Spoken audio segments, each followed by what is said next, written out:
Okay, romanticism. So a word about the word romantic. Okay, the word romantic was a word that sort of comes up in the late 18th, early 19th century, and it's related to the word romance, which is another word for a novel. Don't worry about this. Just listen to me right now. I'll come back to this. It's too confusing. Let me do that. Okay. It's connected to the word novel. So romance comes, and why is it connected to the word novel? Because novels tended to be about experiences and ideas and things that were connected to upper class women. They tended to be the readers, right? So in fact, a way to sort of insult somebody would be, to sort of suggest that, you were a novel reader, right?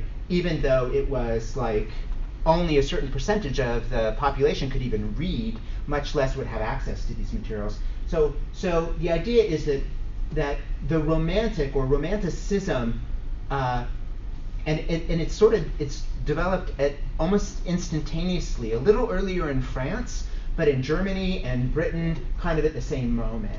Later in the United States, for different reasons, which we can talk about. We're a much younger country, we're a much newer country, and so things kind of came later for us in that regard, but definitely around the same time, again, late 18th, early 19th century. So what is it about this? What are some of the core values that you'll find in when people are talking about romanticism? Emotion or affect. And if you want to think about the difference between the words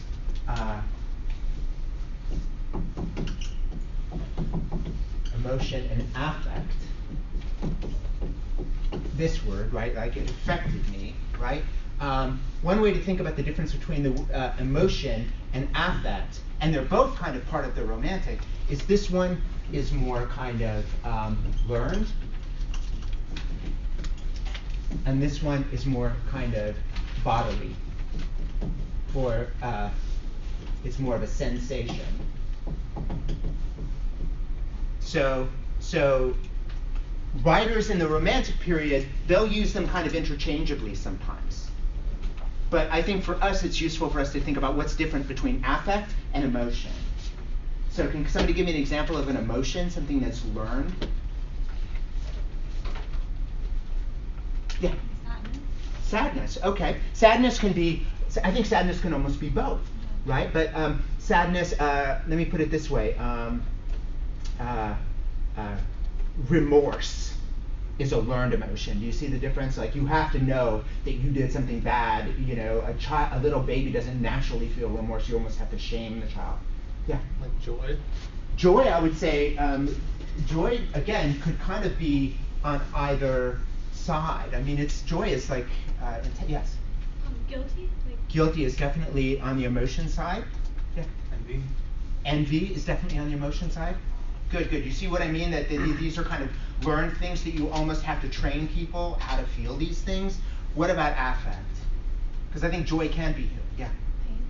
Pain, sure. Ah, man, that hurts, and you just experience pain in your body. Think about it in your body, how it feels in your body. Love? Yeah.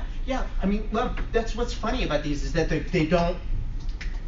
they're not separate. They kind of connect like this through a kind of crossing pattern. But it's interesting to distinguish them a little bit. Love, for sure, can be in either of these categories. When you say, I don't know, when you say to somebody like, she's my mom, of course I love her, right? You're kind of more over on this side. But if you say, I basically want to swallow everything you've ever touched because I love you so much. I want to, I don't know what it is, it's some kind of insane kind of thing. Then you're kind of more on this side of where it's not rational, it's not learned. You just I want to throw up every time I see you. That's how much I love you, right? I mean, you guys have obviously never had real love, right? You don't know what that's. I want to insult you every time I love you. That's how much I love. So there's the emotion side and the affect side. Both of these are considered part of this. Now the term that this gets wrapped up in is sensibility, right? Sensibility. This is a really important term in the 18th century. So there are a number of writers, and we're not going to cover them in here, but David Hartley, David Hume, William Godwin, all of these philosophers and thinkers were thinking about the usefulness of sensibility. So it's during the Romantic period that for maybe the first and last time in the history of the earth, that it was really good and okay for men to cry. Because what it meant is that it suggested that you had sensibility. And we'll talk more about why you would need this, right? You need it because you're dealing with such massive changes in the structure of society that you're moving from feudalism to some form of democracy and capitalism in such a quick period of time that you need to have some, and people are learning to read and revolutions are being fought, you need to have some way to be able to relate to somebody else that's not part of your tribe. And the way to do that is through being able to have empathy with that person. To be able to have sympathy was the word they used. They didn't use empathy, but it meant the same thing as we mean with empathy. It didn't mean looking down. It meant sympathy. It meant fellow feeling with that person. To imagine myself in your position and then imagine what I would do if I were in your position, right? And that kind of imaginative leap is important for the Romantic, and it's part of this sensibility question. So you can see how this is all coming up, not just because it happened contingently, like nobody planned it. I don't think, I'm not trying to be, I'm not trying to say anything crazy, but it's not like God or somebody said, this is going to happen right now. It's just simply, it arose at a time where it was necessary, right? It was historically necessary to have these ideas. And they still are with us, right? We still have these ideas. They're still with us. Right? Okay. Let me look at my notes. See if I can find them. Here we go. All right, so let's go back here to this, all right? So for me, this whole story, and part of this is because I was trained in graduate school as a Romanticist. I write books on Romanticism. That's what I tend to think about a lot. I don't think about the but what's different about me and other Romanticists, although there are quite a few of us, is we think of what took form in the Romantic period as being sort of trans-historical. So it recurs at different moments, right? So I think of I could say the early punk rock movement was an example of of a flowering of Romanticism, or right? Certain moments are a flowering of Romanticism, or some aspect of the Romantic. So I wrote down here, it's the first conscious anti-establishment literary movement, and then I put a question mark because it's very possible there were others. Certainly John Milton in the 17th century wrote a text in Latin and sent it to all of the kings of the European nation on why they should hang their king, just like the English did. So there was a connection between politics and literature before this. But I think this is really the first one that rose up organically like this, without a revolution. It just rose up. All right? Now, usually it's seen as a response to the Enlightenment, like to what you might think of as the failures of the Enlightenment, as well as to the failures of industrial capitalism and imperialism. And I think that's true. That's a way to think about it. But it's also true that it was part of the Enlightenment, that it was folded back into it. And I hope this will become clearer later. So if you think about what the Enlightenment is, it's like a sort of like a large body of ideas and beliefs that kind of Europeans in general kind of held, right? The ideas were basically that they tended to be anti-monarchical. So even if you had a king, as England did, he didn't have the kind of power that he had before the 17th century, right? And at which point it became a parliamentary monarchy where you kind of shared power between. The king was almost didn't have a ton of power, or not nearly as much power. It tended to be anti-monarchical, democratic values in the Enlightenment. Science was a major figure, right? Science, the flowering of science and rational thinking, right? But this comes at a cost already. We already know this. We know this ourselves, right? You know, you play around with science and you get ecological disaster, you get the atom bombs, you get all kinds of unintended consequences from this. Which is not to say I'm anti-science. I'm completely believe it's important, but this is part of what we're wrestling with. Is this? So that's what they were wrestling with. These ideas in the Enlightenment. They were mostly values that were only available to a few European well-off men, for the most part, and with some exceptions. But they acted like they were available to everybody. You know, that's the way it just. I don't know. That was just the discourse. Maybe they thought at some point they would be available to everybody. I don't know. But so Romanticism rises against this idea, and sort of you'll notice that like whereas the Enlightenment was focused on cosmopolitanism and urban life and progress, Romanticism was about nature and getting back to the land, right? You see what I'm saying? And individuals, not part of that scene, right? Whereas Enlightenment tend to be about even wars and empire were wars of progress. That was the idea. Like we're doing this for the right reasons, where these wars are wars of progress. For a number of the Romantic figures, no war was justifiable on that basis, right? That's not progress. That's more of the same. So you get a kind of like difference. At the same time, it gets folded back into Enlightenment ideas. You'll see it all the time. And there are a number of reasons why this might be so, but I'm not going to talk about it now. Any questions about what I've said so far? These are really broad, big history of ideas kinds of things, but I hope I'm making myself clear. Like if you go online and you listen to somebody like Isaiah Berlin, the great 20th century Romanicist, he'll like in this British accent, he'll give you like chapter and verse about how Romanticism rose up against Enlightenment.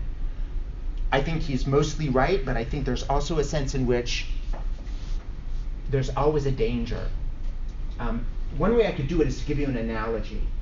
So it's before your time, but certainly it's before. Actually, it's before my time too, but just barely, right? You know, the 1960s was a time when the sort of like hippie movement and the sort of anti-establishment movement rose up in Europe and in the United States against traditional values, mostly against the Vietnam War, let's say, you know. And so they rose up in this way, and they fought back in this way, and they did a lot of things that I think are probably valuable, right? At least from my point of view. You know, they helped end that war. They certainly worked to get the Civil Rights Bill passed. They certainly worked to create conditions for the Great Society movements of the Johnson administration, which provided more help, school lunch programs, things like this for people. They helped to end discrimination against women and gays, etc. Those are the same people, though, that once they kind of cut their hair and, whatever, became part of the kind of next movement of kind of like, okay, we did our part, and now they became part of the establishment. You see what I mean? And they sort of, and you'll see this with the poets that we look at. You really will see it with Wordsworth, especially, and Coleridge. They started as radicals and they became kind of conservative in the old age, right? They sort of like this turn. And there's nothing wrong with that movement, but it's just important to say that Romanticism plays a part in that, the same way that So, is it clear what I'm saying? That whatever values that used to exist in the 1960s Like, these are things you wouldn't know about. They're like the weathermen, who are these radicals who went around they tried to not hurt people, but they tried to blow up like places where they made nuclear weapons, or banks that supported the war, right? They tried not to hurt people, but they tried to do these radical things.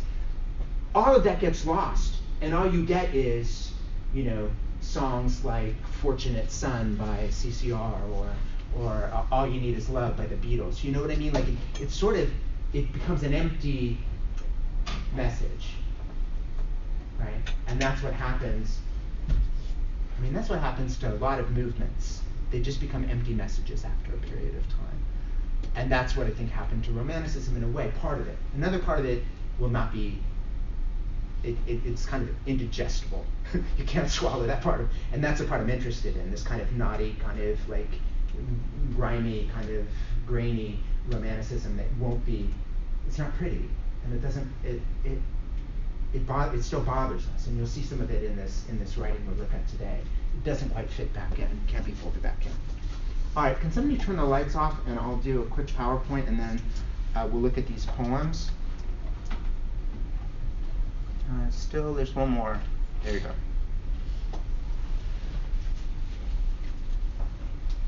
All right. Okay, so this is something I did a long time ago. What I'm doing here is I'm just showing you paintings from the period so that you can get a kind of understanding about how this movement of narrative and progress in history becomes a story of nature and sublimity. All right. So this is William Hogarth. I believe this is called a game of cards, not a Game of Thrones, but a game of cards, and you can see that people are wearing masks. Can you see that? Here, it's got a mask up here, right? And it's this really weird kind of commentary. It's very Baroque, by which I mean very kind of like not, it's very like, you have to take each piece individually, and it all fits together in this kind of strange way. But you'll also notice that all of the painting is kind of satirical and clever. Like, Hogarth also did what would have been like political cartoons at the time. So that's one way to understand what Hogarth is about. All right. So this is 1780s, I'd say, 1770s, 1780s. This very weird, this is an anonymous painting. Does anybody want to guess what it's about? The French Revolution? Yes, absolutely, good. The French Revolution. Started in 1789, really kind of became, was over by 1797, something like that. It was over for the most part. It became the Napoleonic Empire, but it started, right? So this is the English talking about the French Revolution. Now, why? Why are they so? Well, because they beheaded the king, because they were afraid of revolutionary movements coming to their own country. So in order to do that, they really had a lot of these kinds of cartoons that were making fun of and attacking. You can see how imbecilic and grotesque the people are portrayed to be. So you see that there's a pressure, a kind of political pressure that's being displayed. And the last two, I just want to point to, notice how cartoonish they are, right? Just how kind of cartoonish they are. Now, this is Joseph Derby of White. This is a painting about a guy named Joseph Priestley, who was, at this point, it wasn't like the sciences weren't broken up as much and the fields of study weren't broken up as much. So Joseph Priestley was a preacher, a chemist, and a poet. And in terms of being a preacher, he had his own congregation that followed him to America. In fact, they were kind of kicked out of England because of his radical ideas. He was radically democratic, etc. And they actually formed a community in Pennsylvania in the Susquehanna River Valley. It was very, very harsh, very difficult for them to live, and they didn't stay that long. A couple winters, I think, is all. So this is Joseph Priestley, who had to leave. Does anybody know what's going on here?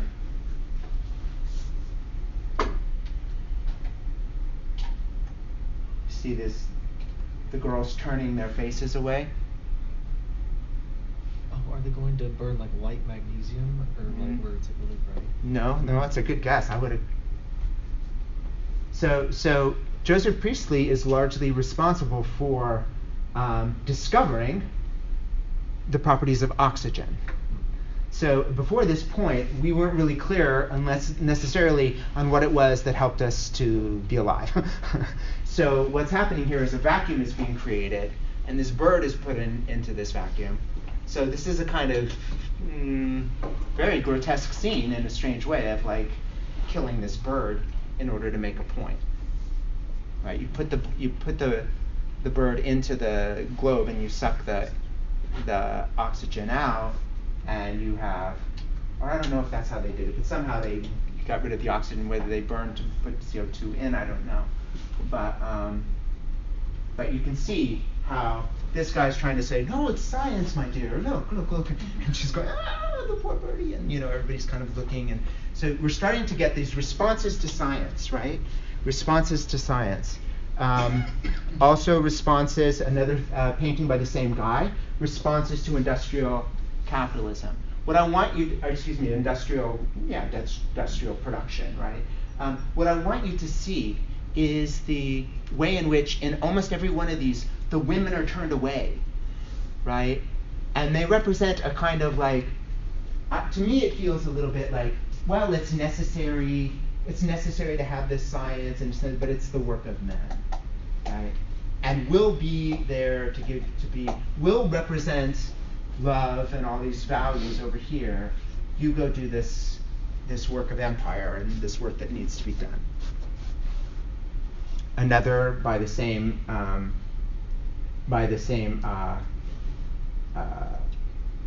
author.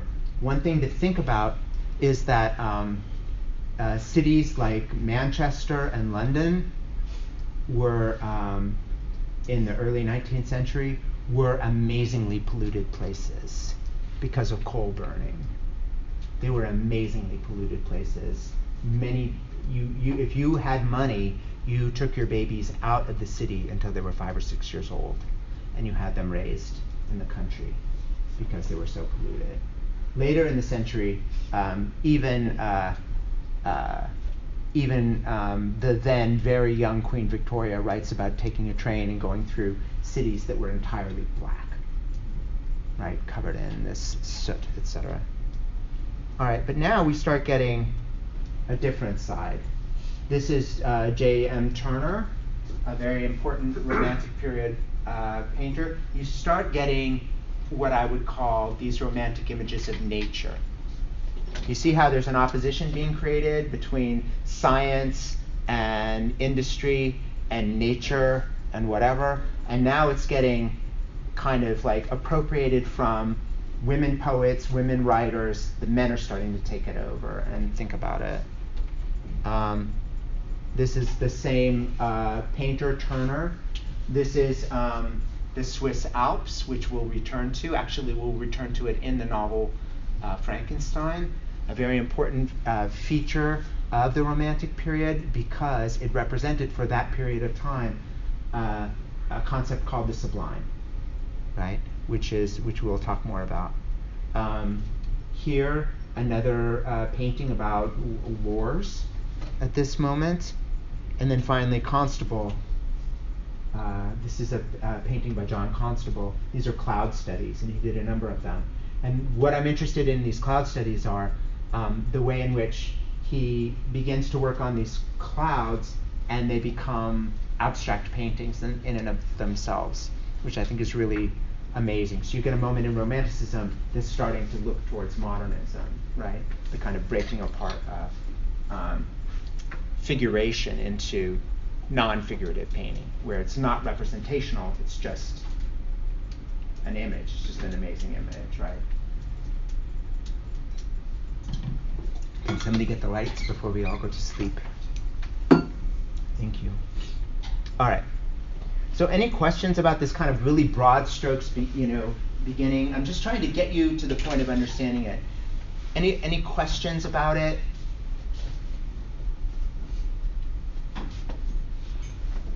Okay. So basically, we're talking about a period that has. So let's think for a second about a couple of events that sort of shaped this. The American Revolution, when was that? Yes? Like 1774, roughly. Okay. Yes, good.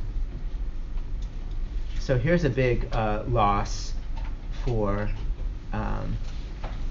Britain. It's the American Revolution, so 1774. Although they very quickly and in a very smart way, sort of realized that it was good for business to remain trading partners with the U.S. So it wasn't like a.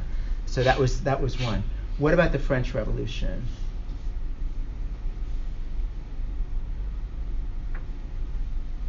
Somebody? 1790 or 89. Sorry, 1789. Into, let's say, 1797, I'm going to say. At this point, Napoleon had more or less assumed power and became emperor. So these two revolutions, though, for this short period of time, from about 1790 to 1797 or so, this period was a period of great fervor, right? Great revolutionary fervor.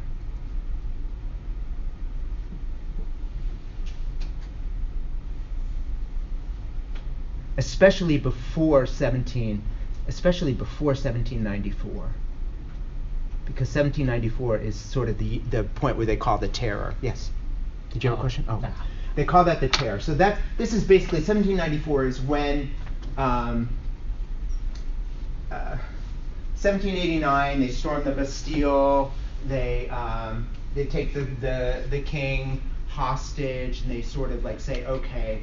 And it was a bourgeois revolution, by which I mean the people carrying out the revolution would have been people not too different than me and above, especially above me even. There would have been people that were they don't even exist anymore because we have such a hyper stratified class system. It's hard for me to talk about. But it would have been business people that were unhappy about the same reason that we had this revolution. They were unhappy about being taxed. They were unhappy about being taxed here, and they were unhappy, right? But then what happened is once they opened the floodgates, poor and working people were like, yeah, but what about us? And then they took power, in fact. And once the people that they took power, then you had a more radical situation because you didn't have a political, it was very difficult. You didn't have a sort of political basis for it. But for the British writers, they were very, very hopeful during this period. So there's more to say about this, and we'll talk about it. But let's go ahead and look at these poems. So go ahead and get out these two poems.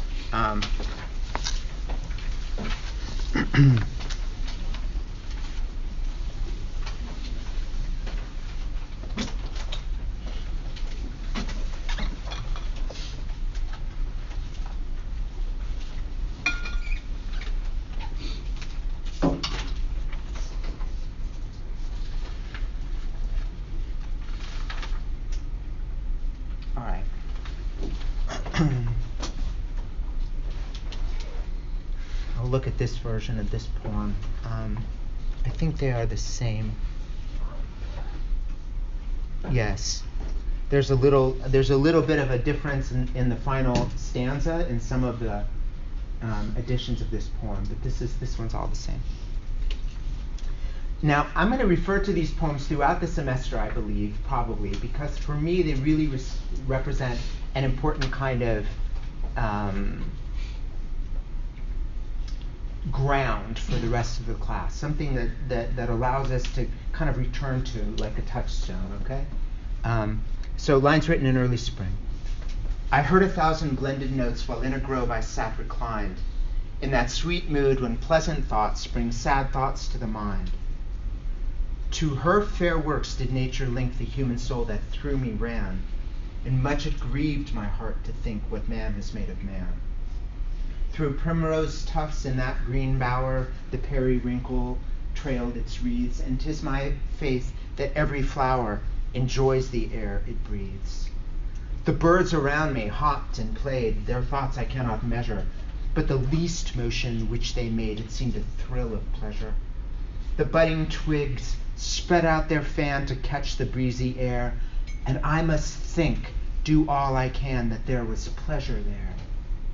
If this belief from heaven be sent, if such be nature's holy plan, have I not reason to lament what man has made of man?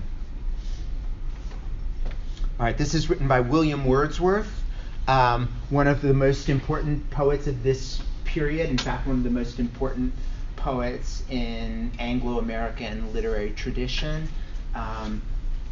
I'm ambivalent about him because like half of the poems he wrote or more are super, super boring, and the other half are amazing, so I don't know quite what to make of this. And I've even said this to people at the Wordsworth Trust. I'm like, I don't know what to make of it, you know. But this poem is an early poem, as you can see, 1798. Before I say anything about it, does people want to comment on it, or do you have questions about what any of the terms mean or what's happening? It's really important if you do have questions to ask, because other people have them too if you have them.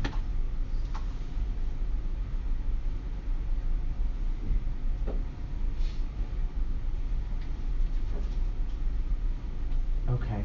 Well, the first thing to say is that the meter of the poem is ballad, B-A-L-L-A-D. And this is important. You need to know what ballad measure looks like and hear it. Does anybody here go to church? If you do, then you know ballad measure. It's also called hymn measure. So there are variants of it called hymn measure. Amazing grace, how sweet the sound that saved a wretch like me. I once was lost, but now am found, was blind, but now I see. Right? The way to hear it is to hear how many stresses are in each line. Amazing grace, how sweet the sound. That's 4 in the first line. That saved a wretch like me. That's 3 in the second line. I once was lost, but now am found. That's 4 in the third line.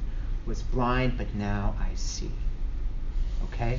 4-3, 4-3. Rhymed A-B.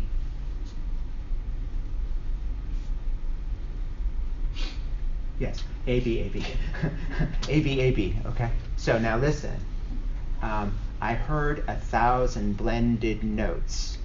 While in a grove I sat reclined, 4-4. In that sweet mood when pleasant thoughts bring sad thoughts to the mind. 4-4-4-3, but rhymed the same way. Okay? So hymn measure, what you had in the other one, is a variant of ballad measure. So this is ballad measure. But do you see how I'm counting on the basis of the stresses in the words you would accent? Like if I had a line that said, if I wrote a line of poetry that said, the table looks so lonely, right? The way you would stress it is you'd look for where the stresses are in each of those words. And in table, where's the stress? In the tay, right? In the first part. Table. You wouldn't say table, you'd say table, right? Lonely, also on the first syllable, right? The table looks so lonely, right? So it's a catalytic tetrameter line. Don't worry about that. That's what it is. It does. All language can be broken up into rhythms like this. All language can be broken up into rhythms like this. It all has rhythm. Everything I've said to you has rhythm, right? This poem is written in this measure. Why is that important? It's important because ballad measure was the measure of the common people. It was not the measure of the intellectuals. But Wordsworth is from the intellectual class, and he's using it to make a pretty profound philosophical poem that's not like with a real simple, understandable message. So what you have is kind of like a kind of conflation or a kind of collision between two different modes of literary production, high and low, right? So why do you think ballad measure was the measure for the masses?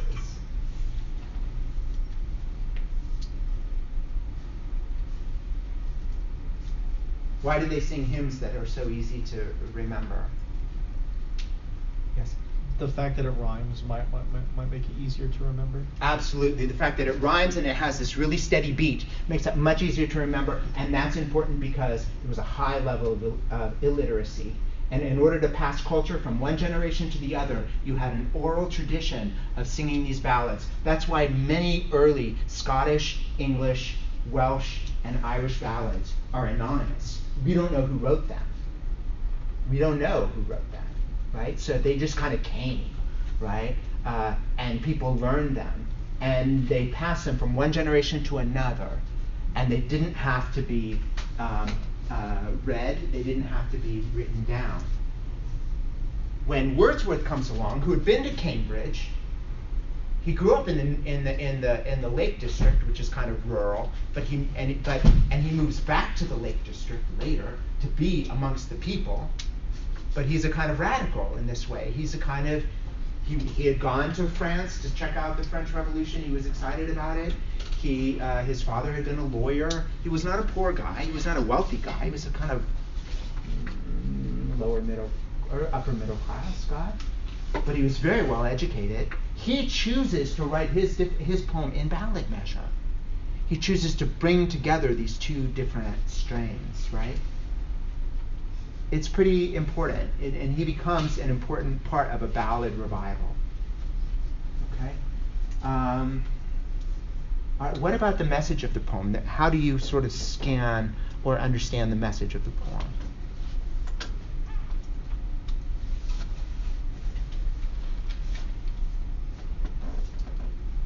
Yes? The message of the poem is kind of,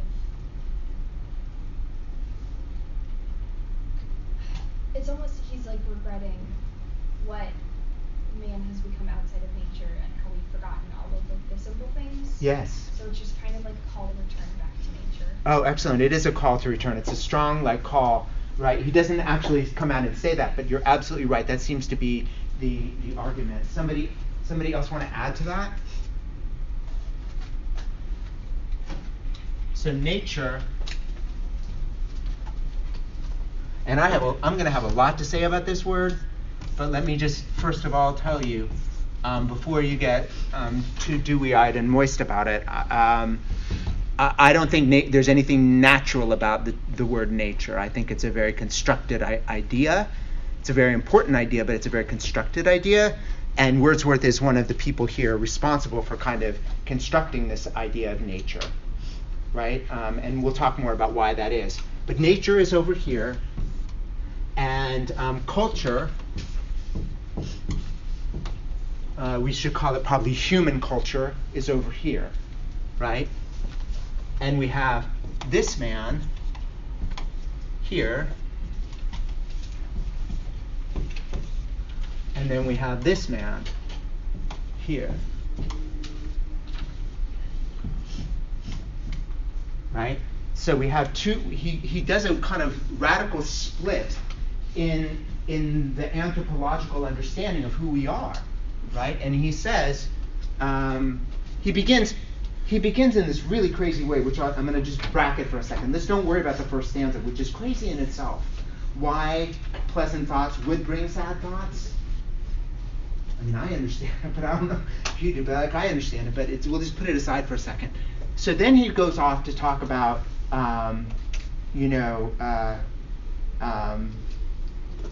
there's this first sad thought that he gets is that we're woven together into nature, and that the human soul is connected somehow to nature. And that's why I grieve, because we've lost this connection that you were talking about. Remind me of your name? Elena. This culture this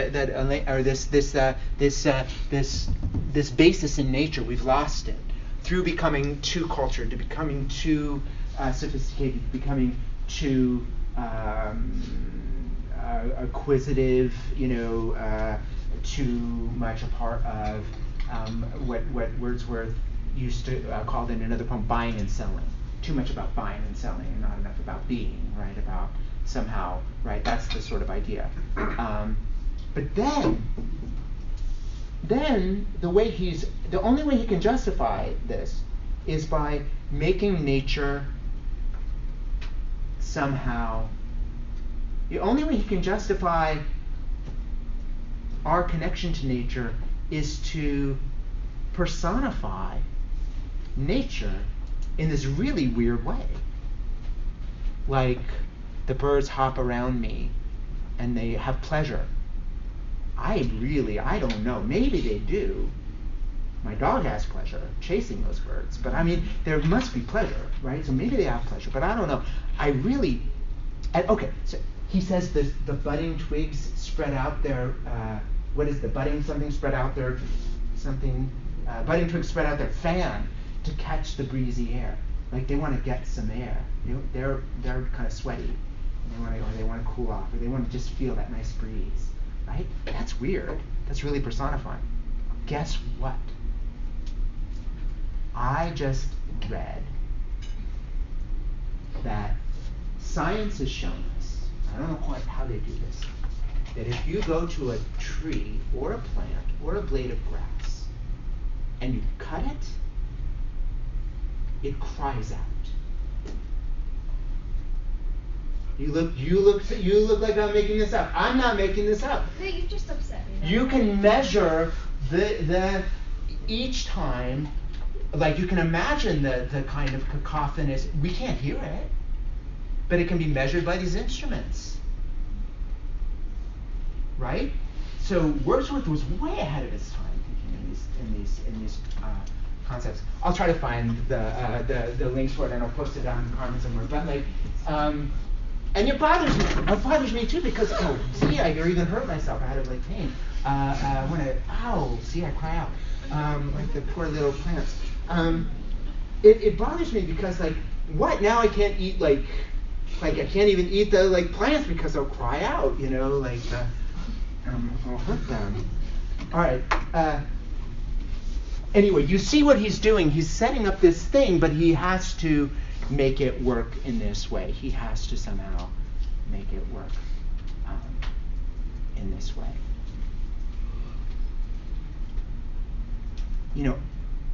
On this side of culture, on this side of natural man, I think we can say that pleasure is the main thing that has gone missing. I don't know.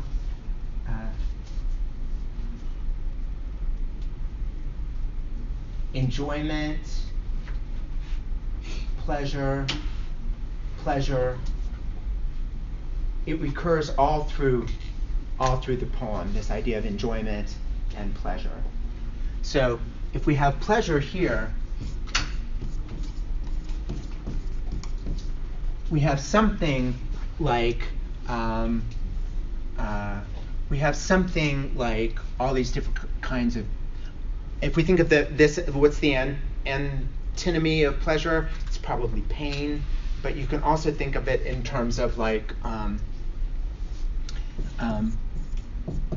pain, but I think also he's thinking here, when he thinks what man is made of man, he's thinking about war, he's thinking about poverty, he's thinking about Would judgment be a good one? judgment. Yeah, sure, yeah. What were you thinking of? Just like you say culture, I kind of think like society, and everything's just kind of like judgmental. Yeah, for sure. This is because judgment is always about some form of otherizing, or some sort of thing of otherizing or something. So it would be about using our reason in a certain sense, or our faculties, our mental faculties in this way. But this seems to be about relaxation, pleasure. I don't know. What are some of the other things here? Play instead of work, Joy. right? What? Joy. Joy. Yes, joy. Enjoyment. And joy is like way beyond happiness, right? And I think work has to go over here too. So I think you would have to say acceptance. If you have judgment on this side, you'd have to put acceptance over here. So you see, this poem is doing a lot of work for a short poem, right? A short poem in ballad measure. It's doing a lot of work to kind of pull together. And I'm going to say that a lot of this class is going to return to this idea of what man is made of man. All right? And again, let's just forgive him for his sexist language here. When we say man, we mean people, humans, right? What humans are made of humans. And it seems to me that that's what this poem is doing. All right, we have time, just a little bit of time. Right, do we? What time does the class end? 3:40. Yes, we have a little bit of time. The clock is weird because it says 4:40. I was like, oh my God. I don't have that much to say about Romanticism. Let's really quickly, I'll read the poem by Coleridge, and we'll talk about it for a second, but we'll pick up most of the conversation about it on Thursday, okay?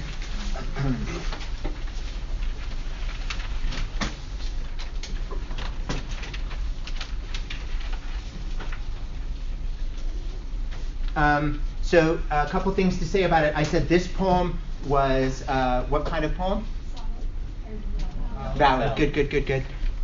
This poem, sorry about this version. This is the version I had up there before. This is the only reason I keep it like this is because it was my graduate advisor's copy, so it has all her writing all over it, so it reminds me of her. But you have a clean copy. This poem is an ode, but it's a specific kind of ode. I would call it a romantic ode. Okay? And I'll talk more about that coming forward. Yes? I was just going to ask, what is an ode? What is an ode? Well, an ode is actually a Greek form, and it takes lots of different. It's taken lots of different forms throughout the history of poetry. But a romantic ode, the kind we're going to look at today, these are largely written in what's called blank verse. Most of them, and you can write that down too. It's a term you might want to know. Blank verse. And what blank verse is, unrhymed iambic pentameter. Unrhymed iambic pentameter. Let me write that down.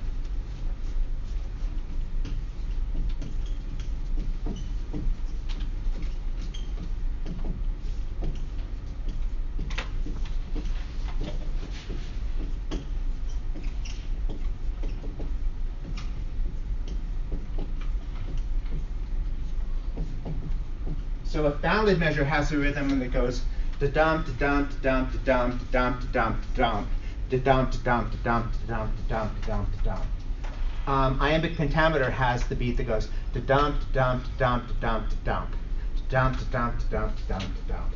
Think of Shakespeare's sonnets, right? They're in iambic pentameter.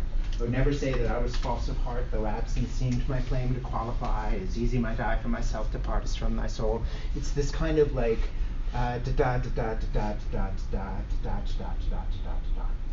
Another thing to think about here, though, I'm not going to make a big point of this, and I'm not going to ask you a question about it that will go on a midterm or or final, but it's very interesting to think about. Ballad measure is the real English/British meter. Why? Because the earliest poems were written in Old English, and they were written in 4-beat lines. They didn't rhyme, they alliterated, which is something, don't worry if you don't know what that means. They used the beginning of the words rather than the end of the words to make so it'd be like something like little lost. That L sound is an alliteration. It's 2 strong alliterations, 2 strong alliterations, a 4-beat line, right? When the Norman conquest comes, 1066, that's when the Romans came into England and Ireland and Wales and everything. When they came in there and they conquered, they brought with them French, Italian forms, and with that came this 5-beat line, which is what they used over there in the mainland of Europe. So they bring that over to the British Isles, and you get the influence of this thing. So really, pentameter line is more sophisticated. The other is down here. This is classical music. This is rock and roll.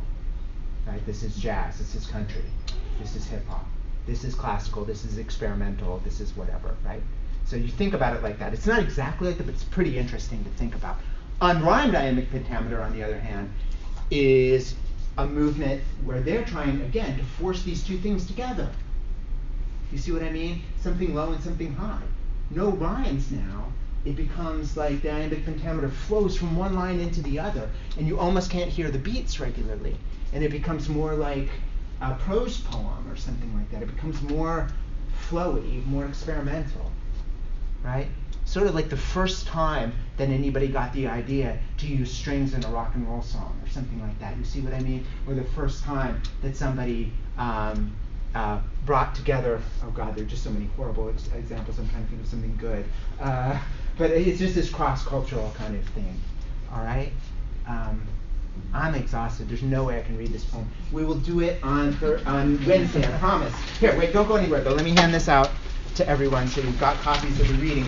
So reread the Coleridge if you need to, the Frost at Midnight, but also read this batch of poems. Also, though, let me make a point to you. I'll send you an email reminding you. Also, make sure in your notifications of Carmen that you have that you're getting notified when I send you announcements. You should just automatically get my announcements unless you change that, right? So you want to get my announcements. So what I wanted to say is I'll send you an announcement. You can figure that you can write this down now if you want to. It's the Blake Archive. Blake Archive. B-L-A-K-E. William Blake is the poet of 2 or I don't know how many poems we have here. The very important poet we'll talk about on Wednesday. The Blake Archive has the actual poems the way they're supposed to be seen. Because he was not just a poet, he was an engraver. And he made a hybrid mashup. Brilliant, beautiful, etchings that were also poems. All right, and so you can see them on the Blake Archive, and they're very well reproduced. All right, and if you've got this and you want to, you can. So nice to see you in this horrible classroom. You guys make it doable.